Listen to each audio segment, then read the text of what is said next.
You're listening to Bark and Wag's 15-Minute Vet Talk.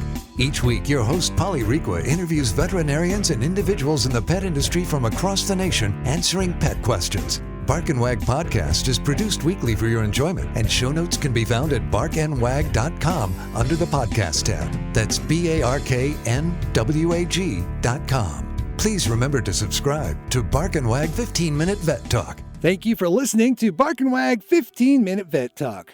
Bark and Wag is dedicated to protecting our dogs through advocacy, education, and supporting like-minded dog lovers by selling custom pet products. Bark and Wag is excited to announce our new partnership with a Colorado hemp farm to produce a line of CBD products for your pets. Bark and Wag has CBD pet tincture available in 300, 750, 1200, and 2400 milligrams. Bark and Wag CBD is pet safe, no THC, it's made in the USA, and is CO2 extracted.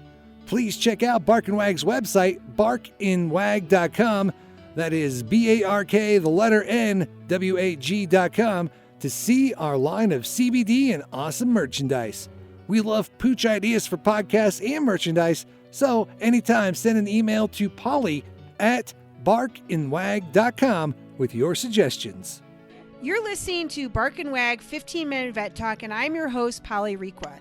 Today we're talking to Dr. Susan McMillan, owner of Vet to Pet Mobile Veterinarian Service in Burlington, Vermont. Welcome, Susan. Hi, Polly. Well, thanks for being on the podcast.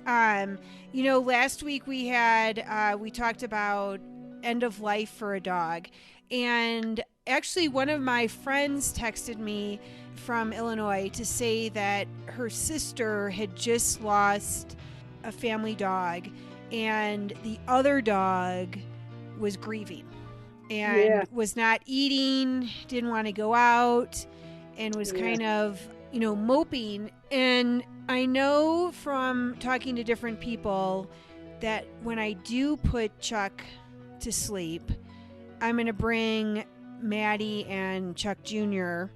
so that they can smell the fact that Chuck is gone. Yeah. But I just wanted to see if you had any tips on how dogs handle death of a friend. Yeah. I mean, without anthropomorphizing, which I definitely try to not do, but in this case, I think it's probably similar to what we go through. Definitely your thought about letting the other dogs either be present or at least afterwards be able to just be near Chuck. We do a lot of home euthanasias, so the other animals aren't always right in the room as we actually do the procedure. Sometimes they are, but I always make sure that before the animal gets taken away, that the other animals are allowed to come around. And I've seen it a lot of times. Sometimes and you'll see this, at the vet clinic, your other dogs might act like they're totally ignoring Chuck. They might sniff for a second and then walk away. I don't care how long or short they have with Chuck.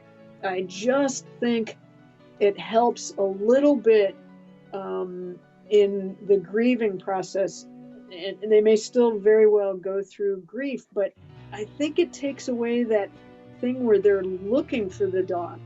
Because I've heard people say, God, he looks like he's looking for, say, Chuck.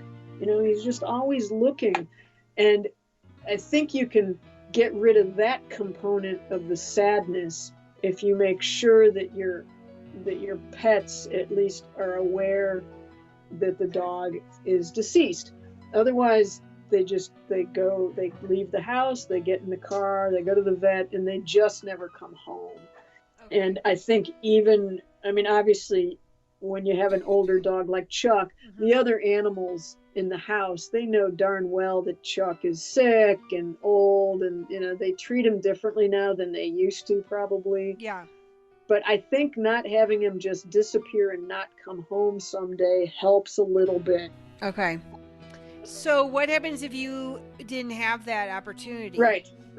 Well, then, I think it's the same kind of almost nursing care that we would do for ourselves. And that is, You give them as much extra attention as you can. If possible, you try to get them more exercise, and you just give them time, I think. Can't force it. You know, if they like going to doggy daycare, take them there and you let them be distracted for a while. If they don't like going to doggy daycare, maybe you let them not go for a week.